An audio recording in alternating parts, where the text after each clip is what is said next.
Yeah. But yeah, I agree with you, And Adam. and not just shopper personas, but also think about the merchant internal personas, right? Yeah.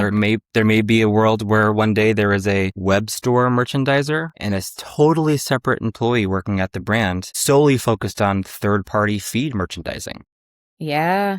Yeah. I actually love that hot That's take. a good point. Yeah. Yeah. Because you might have two different types of, Again, man. because there's attributes and data and other components that, again, may never or should never see the light of day on a website, but are super important for merchandising in third-party channels. So I'm eager to see how that plays out as well. Yeah. And especially because you might have different shopper personas, right? That will be attracted to those third-party channels. Yeah. So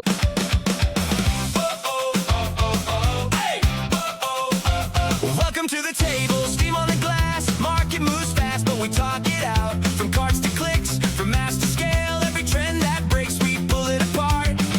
Morning in the feed, ideas in the cup. Old rules shaking, new ways showing up. Coffee and commerce, Caleb and Kayla, keep it moving. Coffee and commerce, from first sip to future, we're brewing.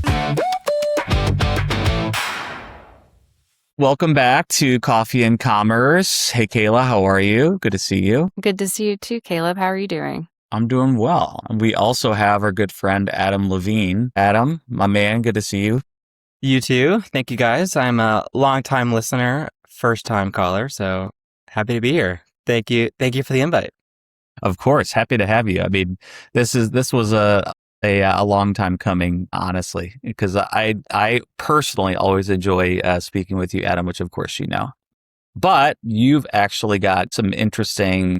You have been part of the PM team and have been part of some interesting announcements as of late. But before we get into that, why don't you give the folks a quick introduction of your role at Salesforce and what you're covering? Happy to.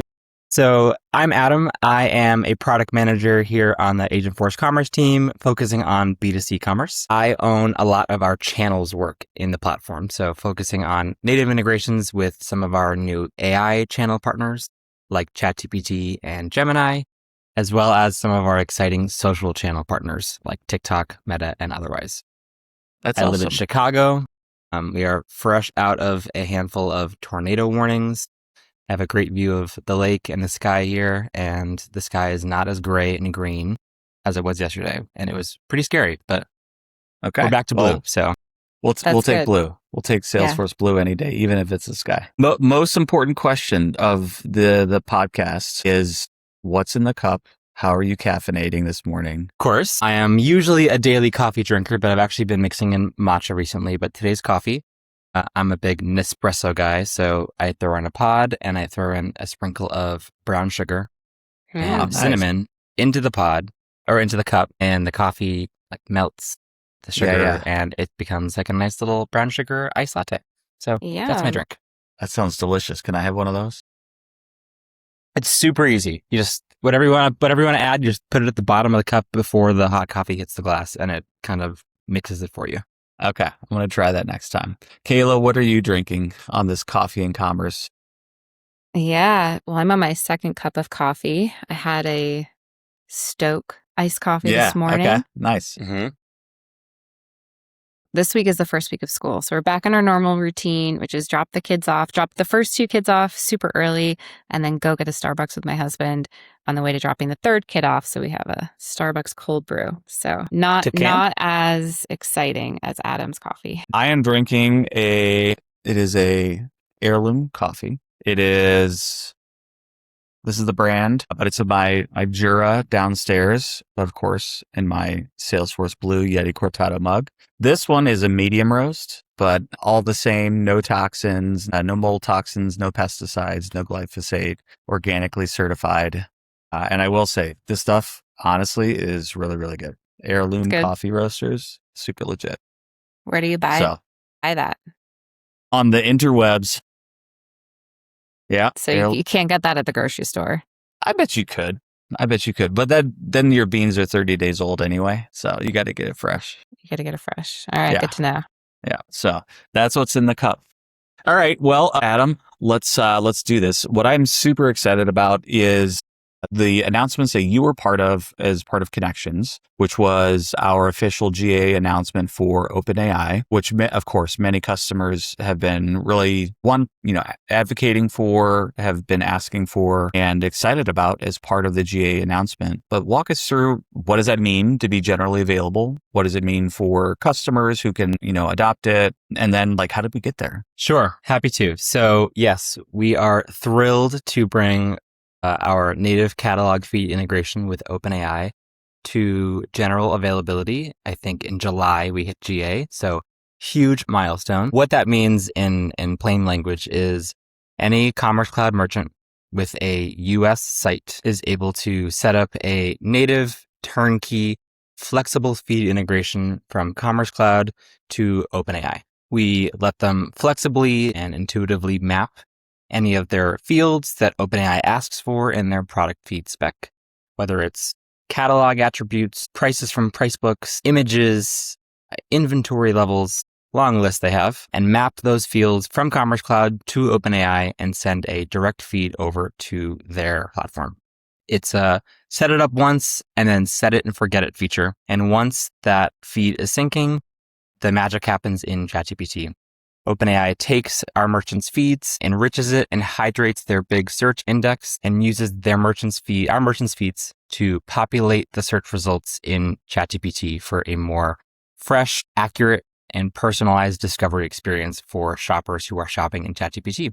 Like myself, I do it all the time. My mom does it as well too. I'm really proud of her. And it just leads to a much more accurate, controlled and consistent experience for discovery that our merchants are loving. That's awesome. Why is a catalog feed better than just allowing for the answer engines to scrape the data organically? Great question. And it's a little bit of a nuanced one, but it's one I like to think about a lot. So when you think about the alternative to the feeds, LLMs have this web crawlers, right? That they scrape and crawl the web every couple days. And they use that to inform their search index. And while that works okay, it's not always the most accurate and the most consistent. Merchants have seen a couple issues with those. The search and the web crawl could be stale, right? You don't know how often LLMs do the web crawl, and it could be a couple days old and could reflect inaccuracies with inventory or promotions that may not be accurate at the time of discovery. We've also seen, because the web scrape grabs the web content from everywhere, it may introduce content that a merchant may not want to have displayed about their products, whether it is from competitors talking trash about a product of their own or some negative reviews from Reddit, perhaps. So feeds introduce a much more fresh, much more controlled, and much more complete way to have merchants send data to OpenAI. Another great perk about feeds is that they can send data that may not be available and published via a web scrape. The web scrape kind of crawls the PDP and grabs everything from there, but there may be attributes that a merchant may never want to see the light of day on a PDP, but would want to stuff into a feed. So a feed also offers some more breadth in terms of exactly what they can send over to the LLMs. It's interesting that you say that, Adam, because I was doing some research for a customer about this particular topic. Something that I found was pricing, and pricing can be, pricing can change pretty often. And if you don't have the most accurate real-time data on the pricing of your products, or if it doesn't include things like current promotions or other types of promos and bundling, you can get downranked in the recommendation. And so when you look at like a brand versus a marketplace or retailer that might have more of that real-time feed, or bigger data overall, it makes the competition to show up in those searches even greater. And so why I think this content syndication, the feed, is going to be really, really important moving forward. So it's really, that just sparked a thought. Totally. Based on my research. And to underscore that, one of the biggest use cases that our data shows for why shoppers are using LLMs is price comparison. Exactly. So not only is it important to help you show up at the top, because LLMs may downgrade you if prices aren't matching, but merchants want to show their best possible price they have at the exact time that shopper is shopping.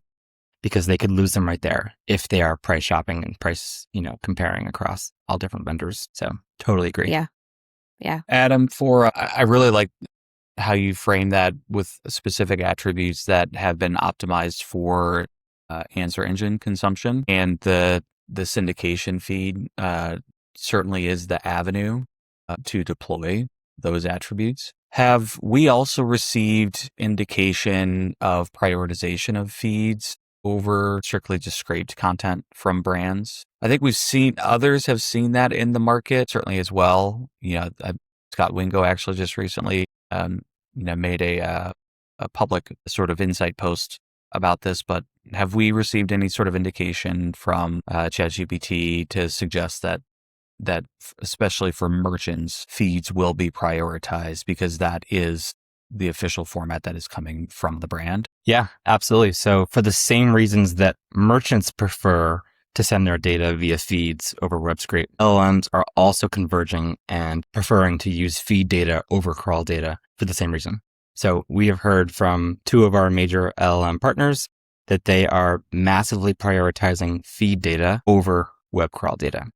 And as they sort of tilt the scale more and more to hydrate and enrich their search indexes and discovery experiences with more feed data and less web crawl data, merchants without a feed risk, going dark or losing their visibility in these discovery experiences if these LLMs are preferring their feed data and they have no feed. So, well, absolutely. yeah, they don't have control, right?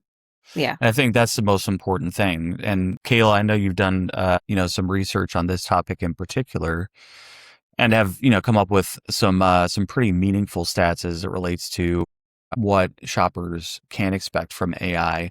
But even before we get there, Adam, we also did a pilot with a few customers. What was the initial feedback from the pilot as it relates to just results that the pilot customers saw when they launched via feed on ChatGPT?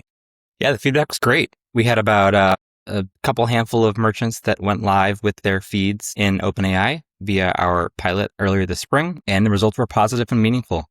I think they saw a 30-something% increase in ChatGPT referred traffic from a baseline period before the pilot versus once they turned the feed on. And they also saw a meaningful impact in the conversion of that referred traffic. I think it was 19 or 20-something% increase in converted orders from ChatGPT referred traffic. So truly meaningful results from the pilot. And of course, while the actual share of traffic from ChatGPT is still pretty small compared to some of our other more dominant current referral sources across search and social, it's small, but clearly it's growing quickly and it's incredibly high converting, high intent traffic. So we were super pleased to see those results. It's still early days. And as I said before, OpenAI is still shifting the scale more and more towards feed sourced responses and discovery. So as that scale tips further, we expect those results to be even more meaningful.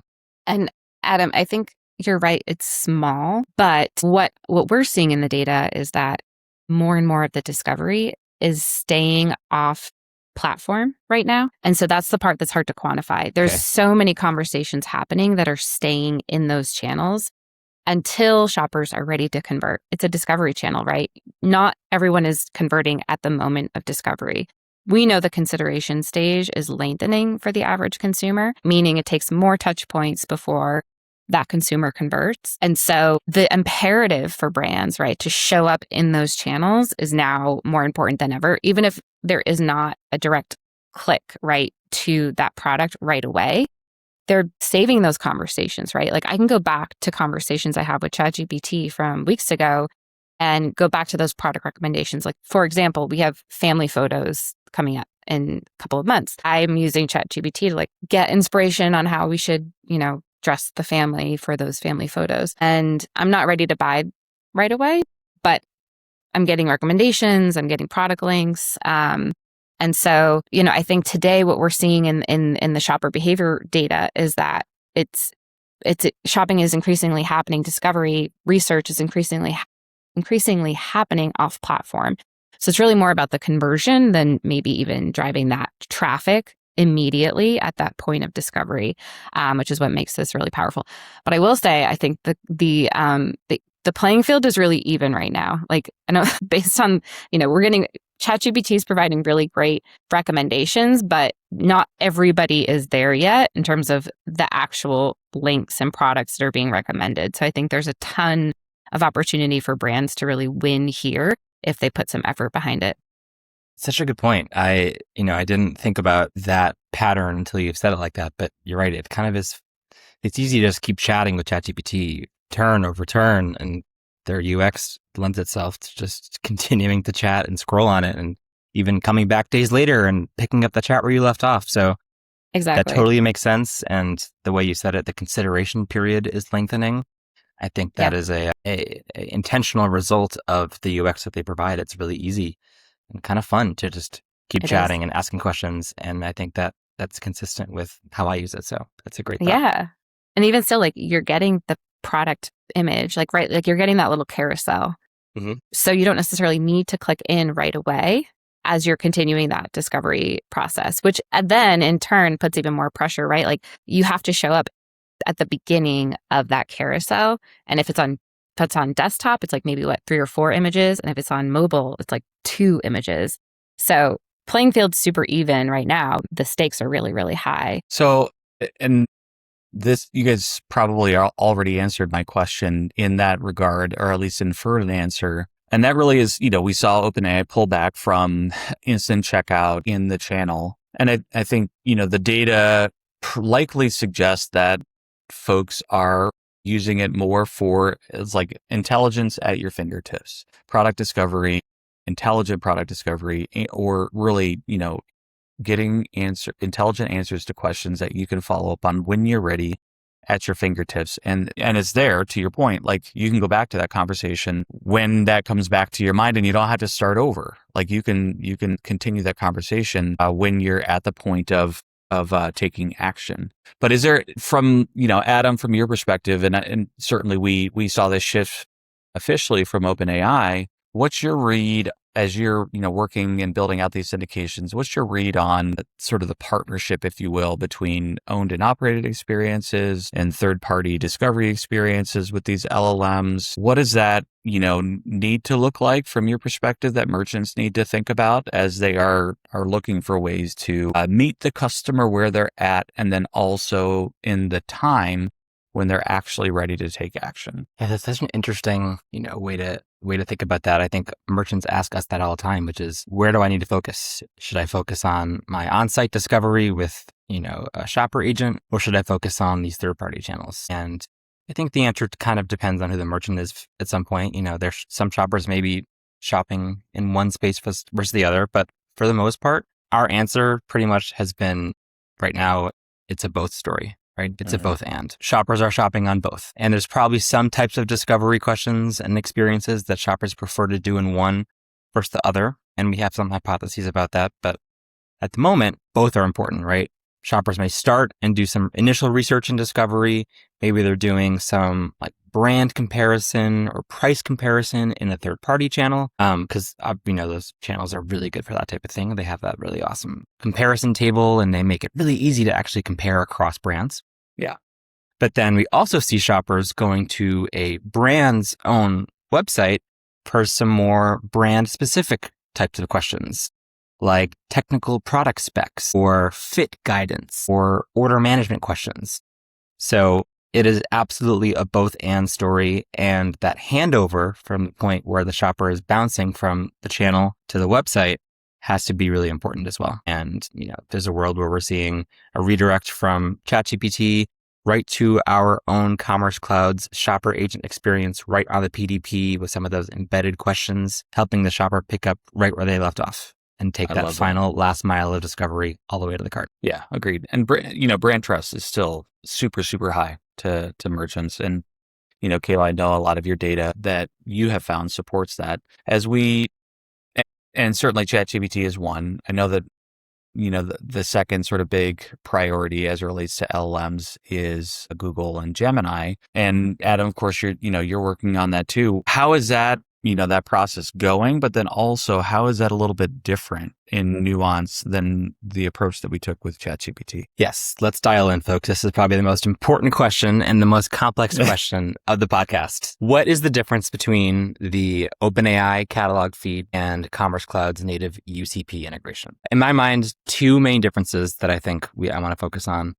The first is just the part of the funnel that each feature unlocks. The OpenAI catalog feed is a much more top of funnel experience focused on the discovery, enriched by the product feed. And then in that scenario, the shopper is redirected from ChatGPT to our merchants' PDPs for final discovery and checkout. So OpenAI feed, discovery. UCP, right? Universal Commerce Protocol is the opposite. That is focused on checkout. That unlocks, in layman's terms, right, in-channel checkout for merchants, letting shoppers actually check out with a buy button and whole checkout flow in the channel while still letting the transaction actually flow through the merchant's checkout APIs and fulfillment networks and everything, right? Letting the merchant maintain merchant of record. So difference number one, funnel part, top of funnel versus bottom of funnel. The second difference, and it's a bit more convoluted here, is the actual nature of the integration itself. The OpenAI feed is a point-to-point integration, right? Moving data from Commerce Cloud to a named destination, OpenAI. UCP is not like that. UCP is a channel agnostic feature, right? It is not a specific extension of a certain channel. I know oftentimes it's associated with Google, given they are sort of a pioneer in the space and are one of the authors of the protocol. But the protocol is universal. It's what the U stands for. What that means is any channel, whether it's Google or another AI platform or a social channel or a marketplace, can adopt UCP or build support for UCP into the channel. And once they do, they can then support transactions from any merchant who has turned on UCP in their commerce engine. From the merchant's perspective or from Commerce Cloud, like I said, that means there is not a UCP specific integration for Google and a separate UCP integration for TikTok and a separate UCP integration for Channel C. UCP is a standalone capability in Commerce Cloud. It'll have its own page in Business Manager. And once merchants turn on and configure UCP in Commerce Cloud, they are then open for business for any of those channels that have implemented UCP. So a very different sort of mindset from the point-to-point integrations that a lot of merchants are used to when they think about feeds and channel integrations. But it's a really important difference to understand. Does that make sense? Or does that resonate with you guys, how I explain that? I'm trying to figure out how to best explain that. And that's my best spiel. Yeah, Adam, it makes sense. And it's interesting because we were having this conversation a few months ago, and it was feed versus crawler. And with UCP, you know, we're potentially moving into a world where it's full on feed, whereas before, you could make a case that you needed to optimize for both the crawl and the feed. But if more people adopt UCP, it's potentially full on feed. Yeah, absolutely. It's the discovery and the feed experience is a complement, not a required complement, but it's a complement to the bottom funnel part, right? The discovery happens in that channel. I think preferred by both parties to be a feed-sourced discovered experience. But then once the discovery and the research and the consideration is over and it moves closer towards middle and bottom of funnel, that's when the checkout happens. And again, all parties would prefer that checkout to stay within the channel, right? We know checkout is a huge point of abandonment. That's the tale as old as time, right? Merchants focus on reducing checkout abandonment all the time, but that abandonment increases when a shopper has to be redirected from one channel to another, right? They're plucked from one UI, dropped in another. That's a very confusing UX shift. And oftentimes with that redirect, the shopper sort of loses trust and confidence, and that abandonment rate actually increases. We're so excited for in-channel checkout because that will eliminate the need to redirect a user and pluck them out of one UI, drop them in another. And we expect to see dramatic reduction in checkout abandonment by keeping them in the same channel that they're doing the discovery and as checkout. Adam, as members of the Google Tech Council for Universal Commerce Protocol, certainly we have a seat at the table with regard to how UCP is being deployed for what use cases, how it's being innovated on. in the context of the member council. For merchants and those that have historically, like, even before answer engines, they have had feeds to a myriad of different outlets. Of course, the latest trend with social platforms, but even before that, it was a bunch of, feeds to third-party referral engines or marketplaces and the like, right? Like brands have always wanted to maintain a level of control over their data, which I think is entirely accurate and should continue to occur. For merchants, as they think about, the context of the Universal Commerce Protocol and how they think about how their brands are showing up across the web, what does that look like for them? What should they expect? And how should they prepare themselves, at least directionally, for the innovation attached to UCP? Great question. The first thing you said reminded me of something I forgot to say 5 minutes ago, which was Google. I kind of downplayed Google at the beginning, saying, hey, it's not Google's thing. It's universal. However, Google does deserve a shout out because they are the first channel partner to go live with UCP, which is awesome. So Google will go live with UCP this fall. What that means is Google and their different channels and services in the Google world will be the first channels and services that our merchants can light up UCP with. So soon, our Commerce Cloud merchants will be able to support in Google Checkout in some of Google's agentic services like Gemini and Google AI mode and even the Google Shopping tab. So thrilled to see Google go live as our first partner with UCP, and we are eager to see how that plays out. So shout out to Google. In terms of UCP readiness, a couple things that we are guiding our merchants to think about. One is sort of the more obvious one, or the easier one, I would say, which is a feed. So the discovery experience is sort of the first step in that whole funnel. And Google's discovery experience is powered by the feeds that Google collects in Google Merchant Center, right? The index of the largest shopping feeds in the world. The largest index of shopping feeds in the world. So most merchants probably already have a live feed into Google Merchant Center. If they don't, that's the first step that they'll need to do is they'll need to set up their catalog feed into GMC. We have a lightweight native Google Merchant Center feed integration in Commerce Cloud, but merchants can choose to use their own feed providers. However they wish to get their feeds in GMC, it doesn't actually matter. The second thing we are guiding our merchants to think about is the checkout flow. So, this is a new sort of checkout flow for our merchants. The checkout is not happening on our merchants' own storefronts. It's happening in Google's UI. In Google's UI and checkout flow that they are supporting, still pretty early days, is a little bit more pared down and straightforward than some of the checkout flows that our merchants have configured and customized on their storefronts. So there are some trade-offs and some decisions that our merchants will have to make to basically line up their current checkout flow with the checkout flows and extensions that Google's UCP implementation supports.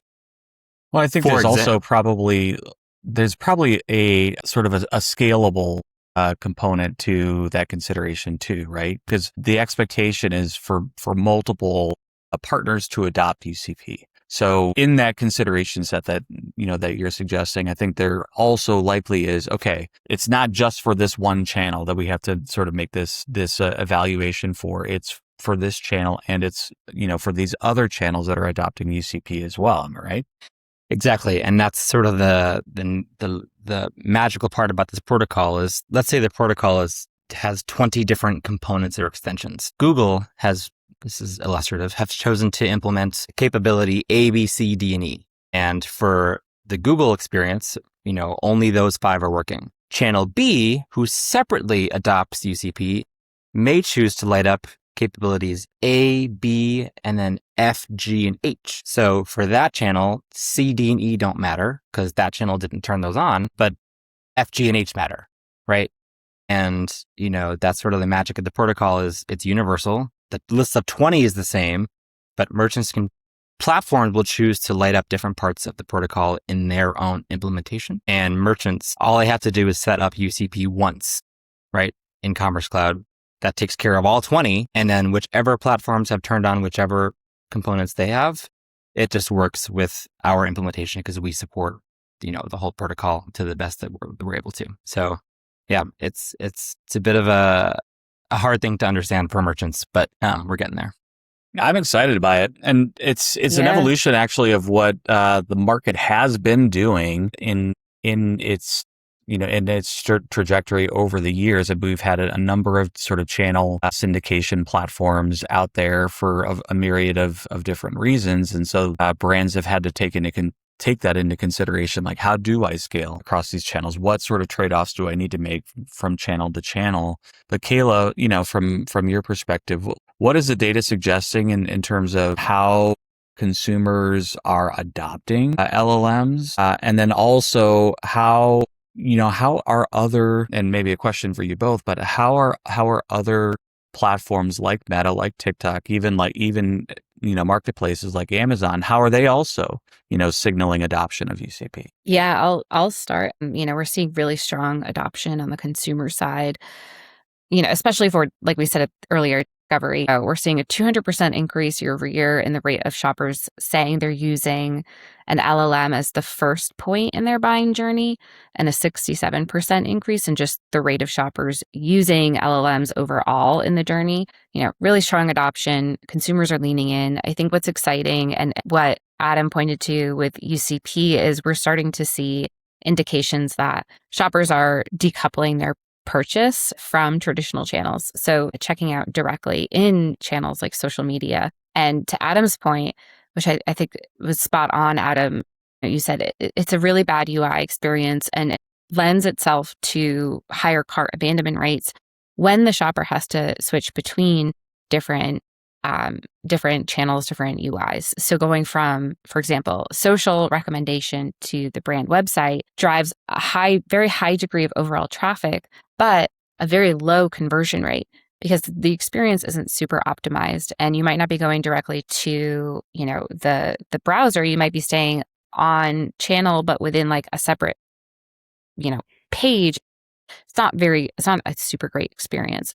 However, when the shopper stays in the platform and transacts in platform, you see much greater engagement and conversion. Being able to, as we've all been saying this entire time, show up where the shopper is. I think we're going to see more of that. Social's the first use case, but as UCP rolls out and we see checkout being embedded in other formats, I think you're going to see more and more adoption, especially from our youngest consumers. Gen Z are the most willing and able to take advantage of these new formats for conversion. So that's really exciting. And this is only going to grow. And so, where the buy button shows up next is, I think, it's going to be really interesting to see how this transforms over the next few years. But, what we're seeing is that it really is like a full, we've talked a lot over the years about unified commerce. I think it's really becoming into focus, and it's not just unified online, offline, right? Brick and mortar versus the digital, but it's also unified across these other online platforms that might not be your brand owned property, but that's where your shoppers are. And so unifying that across those touch points is going to be so important.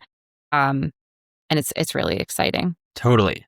Yeah, I love the way you think about unified commerce. That's an extension of how it's we traditionally think about it, but that's so true. And Caleb, to your second question, in terms of other platforms converging or adopting this protocol, totally. I think we are seeing real signals of convergence on this protocol, both sort of behind closed doors, but also publicly. I think you could take a look at who has joined the UCP Tech Council as a really nice public signal of which platforms are thinking more and more about UCP and perhaps converging on it. Google was first out of the gate and to go live with UCP, but I absolutely expect other channel partners to fast follow. And I'm eager to see exactly who and when. Cool. Well, Adam, if you had a crystal ball, if you had an LLM at your disposal, what would you ask it? And if it were to predict the future as it relates to the relationship between consumers, merchants, and frontier models, what does it look like in the world according to Adam? What is your big bet? What is my big bet? That is a great question. Putting me on the spot. Absolutely. I have a hypothesis that, as these needs and experiences evolve on these off-site discovery channels, I think they are starting to diverge pretty significantly from the needs and patterns of an actual web store. And I think there's a world one day where our merchants will have their web store and perhaps like a totally separate store that is super optimized for just these off-platform experiences.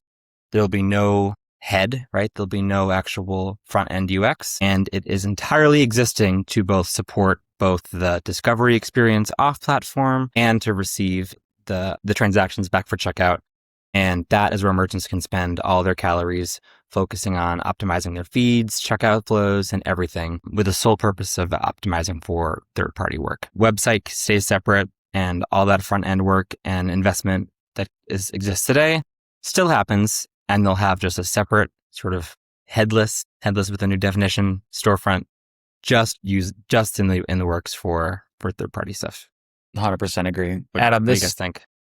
Yeah, no, I agree. I think you nailed it. And I think we're going to see more of that in the coming months. But Kayla, what are your thoughts on headless and what Adam mentioned? Yeah, no, I was going to say, it's almost like a tale of two different internets, right? Like one for humans and then one for agents. Yeah. Which brings us back to our holiday prediction that 20% of holiday e-commerce traffic will be agent traffic, mainly because we're not, this is still really early days of the product feed, and shoppers or brands will have to go live and adopt this, and maybe not everyone will be there right before the holidays, but we're seeing so much more traffic coming from agents, and brands will have to have two different audiences. Now we'll have two, we talk about persona marketing, right? You're going to have your human personas and your agent personas. Maybe, we'll see. That's my hot take. Yeah. But yeah, I agree with you, Adam. And not just shopper personas, but also think about the merchant internal personas, right? Yeah. There may be a world where one day there is a web store merchandiser and a totally separate employee working at the brand solely focused on third-party feed merchandising. Yeah. Yeah. I actually love that hot take. That's a good point. Yeah. Because you might have two different types of, Again, man, because there's attributes and data and other components that, again, may never or should never see the light of day on a website, but are super important for merchandising in third-party channels. So I'm eager to see how that plays out as well. Yeah, and especially because you might have different shopper personas, right? That will be attracted to those third-party channels. Yeah. So it's almost like it's a massive ecosystem potentially that's transforming right now. Right. Maybe it's the web store merchandiser optimizing for the human shopper persona. Exactly. And then the third-party channel and feed merchandiser optimizing for the LLM consumer. So exactly. Totally could see that. Good Yeah. thought. I love that. That's a great one. That's our hot take, Caleb, for the day. Yeah, for sure. That's the hot take. Adam, thank you so much. I'm always thankful for the time that I get to spend with you. This time is no different. We got a fantastic hot take, and I'm super excited about what you have to announce next. And I guess we'll just have to find out what happens at Dreamforce. Who knows? We'll see what the announcements are. But Adam, thank you so much for joining, and Kayla, as always, it's truly a pleasure. Thank you, Caleb. Thank you for the invite. I am of course thrilled to be here. That was so intellectually stimulating and enjoyable to chat about this. I hope I get invited back in the future. Thanks, guys. Yeah, you'll have to come back with the next announcement.